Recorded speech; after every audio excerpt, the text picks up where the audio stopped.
Apartment housing in Springfield is getting too big too fast. That's the concern of city leaders tonight. They are considering plans that could put a delay on construction of multifamily housing. KOLR 10's Kate Stacy joins us from one of the many development sites in town with more. Kate. Yeah, that's right, David and Joy. This field behind me will soon be a place where people call home. It's just one of more than 1,000 units under construction around town. Now, city leaders worry the infrastructure of town might not be able to handle it, but developers say when it comes to new buildings, that's just not reason enough to wait. For developers, it's the sound of success. Sam Coriel says his company's filling apartments as fast as he can build them. 1,500 units or so in the Springfield and surrounding area.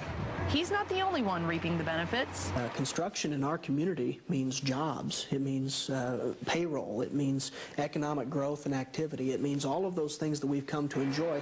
But that success could soon be slowed as city leaders look at how to deal with density brought by multifamily housing. We were concerned to the extent that maybe the roads, the schools, the utilities, things of that nature were not sufficient to add to. Developers say they're easing some of that strain on infrastructure, putting in new streets, sidewalks, and even traffic lights on their very own dollar.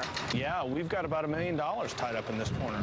It's why Coriel says he's skittish when it comes to government controlling the marketplace. A resolution before council asks for a 120-day delay on rezoning applications so a task force can construct new criteria.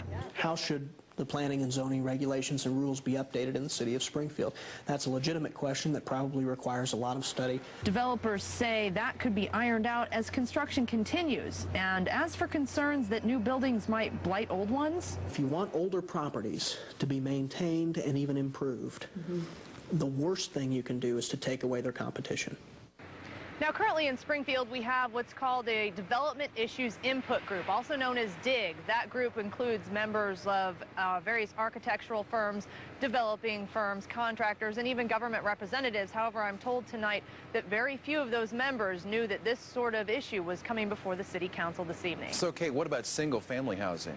You know, that is not targeted in this sort of proposal. However, things like you see behind me, multifamily developments and land that has already been approved for that kind of zoning will be allowed to continue if this proposal is approved. Kate Stacy live in Springfield tonight. Thanks.